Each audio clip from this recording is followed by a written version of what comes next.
Hey there. Diplomatic incidents, war in the Middle East, and wait for it, home affairs possibly becoming more efficient. It's been one of those weeks. The US President Donald Trump's new ambassador to South Africa managed to trigger a diplomatic spat barely weeks into the job after dismissing our courts in public. Meanwhile, the US-Israel war with Iran is starting to ripple through the global economy, and yes, that includes your petrol prices. Back home, Sars is reminding influencers that brand deals count as income. The government is trying to turn cannabis into a formal industry, and one state capture figure has finally been sent to jail. Also in this edition, a rapper about to become Nepal's prime minister, Gen Z outsourcing awkward conversations to ChatGPT, and why some South Africans abroad are quietly coming back home. So, let's dive into these stories and more in this week's wrap, brought to you by myself and the Explained.coza team. First up, trend alert, prodigal Sapphirs are returning home. Since 2000, at least 500,000 South Africans, the vast majority of them white, have left the country to seek their fortunes abroad. Safety concerns and a lack of job opportunities have been the drivers. Someone should tell them it's still much easier for a white person in Mzansi to find work than for any other race. But however, some of them are now changing their tune. Sapphirs from across the world are returning home, citing family ties, a better quality of life, and global political turmoil. The grass isn't always greener on the other side. ANC-linked businessman Suleiman Karim was neatly caught out at the Madlanga Commission this week. Chief Evidence Leader Advocate Matthew Chaskelson SC announced they discovered undisclosed payments by one of Karim's companies of more than 2 million rand to alleged crime boss Vusimuzi Kat Madlala's Medicare 24 enterprise. Karim swore he knew nothing about it. Sure, buddy. Chaskelson asked how someone could fail to notice 2 million rand leaving their account. As one ex-user put it, imagine being Chaskelson's child. You're not getting away with anything in that household. And in a sentence that many would not have believed, Home Affairs might actually be getting more efficient. On Monday, the department announced a digital system with banks for a smart ID application. Previously, banks hosted mini Home Affairs offices at which clients applied online, but still visited branches for biometrics, making it difficult to scale. The new model connects banks directly to Home Affairs, allowing applications to be completed in minutes, and get this, without an appointment. 17 Capitec and Standard Bank branches will be live by end of week, with more to follow. Puff and pass. The government is changing cannabis rules to unlock a multi-billion rand industry. On Friday, officials from the Trade, Agriculture, Health and Justice departments told Parliament new regulations and policies are being developed to grow the cannabis and hemp sector.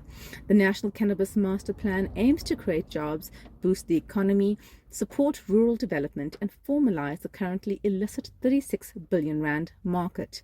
A cannabis bill is expected in Parliament by mid-2027, meaning the green economy might soon be a little more green. Sars is coming after Bonang Mateba, proof the taxman follows influencers as closely as their fans do. On 17 February, the Revenue Service slapped one of South Africa's biggest media personalities with a final debt collection notice for more than 7 million rand in alleged unpaid tax. It gave Bonang 10 business days to settle or make arrangements, but it's unclear if the matter has been resolved. Both parties cited taxpayer confidentiality. Sars has previously clarified that non-traditional earnings are taxable. Influencers everywhere should probably log off their socials and check their returns. In your international stories, the bombing of an Iranian school, killing more than 170 people, most of them young girls, was likely by the US. That's according to preliminary investigations by the US military itself, despite Trump blaming Iran inaccuracy in munitions. But it was the US that apparently targeted the school, which is next to a military base, in the opening hours of the war. It's one of the most shocking US military errors in recent decades. UNESCO called it a grave violation of international law, but experts say consequences will be limited. The U.S. Justice Department has finally released Epstein files related to Trump. The agency said it mistakenly withheld files previously. Sure.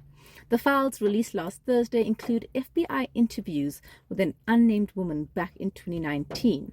She alleged Trump and Epstein sexually assaulted her when she was between 13 and 15 years old. Trump has denied any wrongdoing. Some analysts have noted the war in Iran has conveniently buried the story. Google searches for the Epstein files have plummeted since the bombs started falling. Nepal's election saw rapper-turned-politician Balendra Shah's party secure a landslide.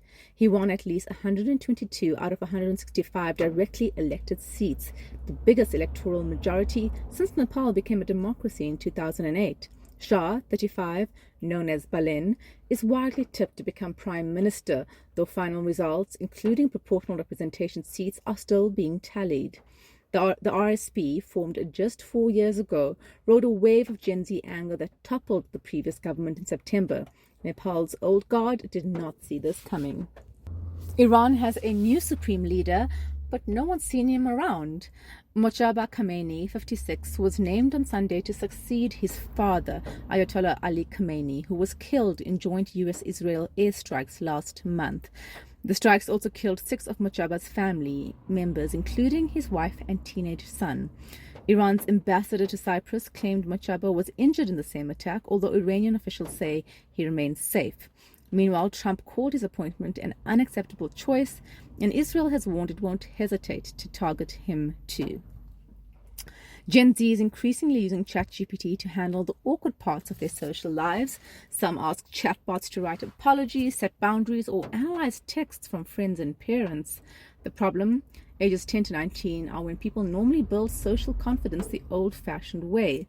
The pandemic and AI hit Gen Z at a particularly vulnerable moment when the frontal lobe was starting to form, one researcher said. The good news? It's reversible. More talking to people, fewer consultations with the world's most polite robot. On to your big stories. Remember the new US ambassador we told you about last week? Leo Brent Bozell III had a rocky introduction given his previous defense of apartheid back in the 80s. Well, he managed to make things even worse in his first few weeks, despite a charm offensive which included trying to explain away his previous views and a visit to the Apartheid Museum. The trouble began on Tuesday at a business conference in Hermanus. Bozell told business leaders that Washington had 5 issues with South Africa: its ties with Iran, land reform, BEE rules affecting U.S. companies, rural safety, and the struggle chant "Kill the Boer." He said the U.S. had run out of patience with our policies, as if we're naughty school kids instead of a sovereign nation. DIRCO Director General Zane Dango later said the 5 demands were part of trade negotiations and South Africa had not received formal communication on them. Then came the bombshell. Bozell said, "We may not get clarity on the Kill the Boer chant that we believe is hate speech. I am sorry. I don't care what your courts say. It's hate speech." The Equality Court ruled in 2022 that singing the song was not hate speech in its historical context. It is a decision upheld by the Supreme Court in 2024 and left standing when the Constitutional Court declined to hear an appeal in 2025. The backlash to Bozell's attack on our judiciary and sovereignty was immediate. Radio talk shows lit up. The EFF called for Bozell to be expelled. And ANC Secretary General Fikile Mbalula warned that South Africa would not be dictated to by a foreign envoy. At a press conference the next day, Minister of International Relations and Cooperation Ronald Lamola confirmed the ambassador had been summoned to explain himself in a formal diplomatic rebuke, known as a démarche. Bozell was under pressure, and on Wednesday he took to X saying, "I want to clarify that while my personal view, like that of many South Africans, is that Kill the Boer constitutes hate speech, the US government respects the independence and findings of South Africa's judiciary.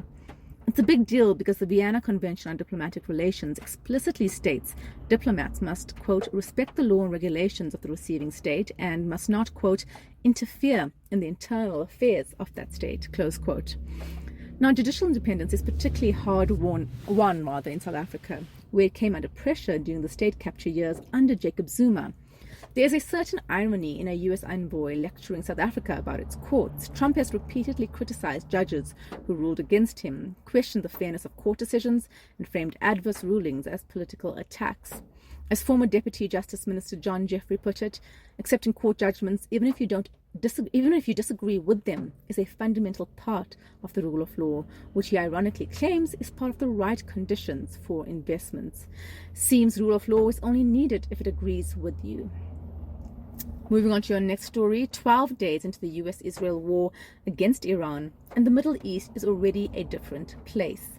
Lebanon has joined the fighting, Iran has struck Gulf Straits, hosting US military bases, and Trump, in classic Trump fashion, declared the war would soon end, but then threatened to hit Iran even harder if it did not make it make sense. For most South Africans, this probably feels like someone else's problem, but it isn't. The most immediate concern is petrol. The Middle East produces about 30% of the world's oil, and the war has already sent prices soaring from about $70 a barrel to more than $100 before settling back down at $90. It's still a significant jump. This is all because Iran effectively controls the Strait of Hormuz, a narrow waterway through which about a fifth of global oil supply travels. Now, with military threats, attacks on vessels, and insurers refusing to cover the route, maritime traffic has stopped almost entirely. South Africa imports 70 to 80% of its crude oil, which means global oil shocks translates directly to our forecourts, often within weeks. Then there's the rand, which has fallen about 12% against the dollar since the war began. A weaker currency plus pricier oil is a particularly nasty combination. Imports become more expensive, which feeds into inflation, which in turn puts pressure on interest rates. This affects everything from home loans to government borrowing. Economist Iraj Abedin puts it plainly in an interview with Explain this week. Higher petrol prices and a weaker currency means the whole economy starts to feel the squeeze. The Institute for Security Studies, Jackie Saliers, views the timing as particularly unfortunate. South Africa was looking at modest growth in 2026 after years of stagnation, but the war could derail that. But there's another trickier and more uncomfortable dimension. South Africa has positioned itself as a voice for diplomacy and dialogue in the Middle East, but some people are not convinced. They point out that South Africa has been notably louder about Israel's conduct at the International Court of Justice than about Iran's human rights records. Pretoria maintains close relations with both Iran. Pretoria has also maintained close relations with Iran. Both are BRICS members. Aberdeen argues this inconsistency has damaged South Africa's credibility as a potential mediator. A mediator needs to be trusted by all sides. Right now, it's not clear whether South Africa is. The war may feel like geopolitics happening at a great distance, but the effects at the pump, in the shops, on the economy, have a way of hitting much closer to home. Watch the oil price, watch the rand, and watch whether this conflict shows any real signs of ending to see if Trump's "it'll be over soon" is to be tested. Finally, Vincent Smith is going to jail, and it only took a decade. For years, the Zondo Commission felt like a very expensive, very thorough exercise in documenting corruption that would never actually lead anywhere. Name after name, scandal after scandal, and then silence from the courts, mostly. So when former ANC MP Vincent Smith was sentenced to an effective 7 years in prison last week for his role in the Bosasa corruption saga, it landed differently, because this case has actually led to accountability. The details are grim, as they tend to be with Bosasa. Smith, who chaired Parliament's Portfolio Committee on Justice and Correctional Services, the very committee meant to hold the system to account, was on the take.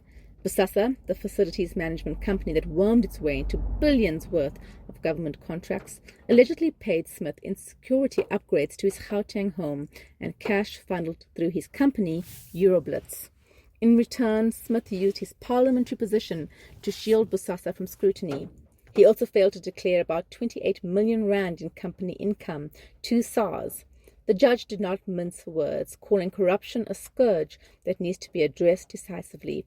Smith pleaded guilty and reached a plea deal with the state, which is how you get 7 years instead of 12. The significance here isn't just in the sentence, but what it represents. This is the first major state capture conviction to come out of years of Zondo Commission findings. The Commission has identified dozens of implicated figures, from Jacob Zuma to former Mineral Resources Minister Mosebenzi Zwane to former SAA chairperson Dudu Myeni, and the wait for consequences has been long enough to feel permanent. Smith's conviction is a crack in that wall. But let's not get carried away. One conviction via plea deal of a figure who was relatively far from the top of the state capture food chain is certainly progress, but it's not a full reckoning. The bigger names remain untouched. Zuma himself has successfully delayed and deflected legal proceedings for years. The National Prosecuting Authority has a lot more work to do before anyone can credibly claim the wheels of justice are turning. Smith's case took longer than it should have, and many of the people who benefited far more extravagantly from state capture are still living their best lives. What this moment does do is send a signal that the political class is not entirely untouchable. Whether the NPA has the appetite and the capacity to pursue the rest of the people implicated is the real question. For now, we'll take the small win. It's been a long time coming. That's it from us at The Wrap. Remember to share the love. Tell your friends to tune in at explain.co.za/subscribe. Till next time, goodbye from the team.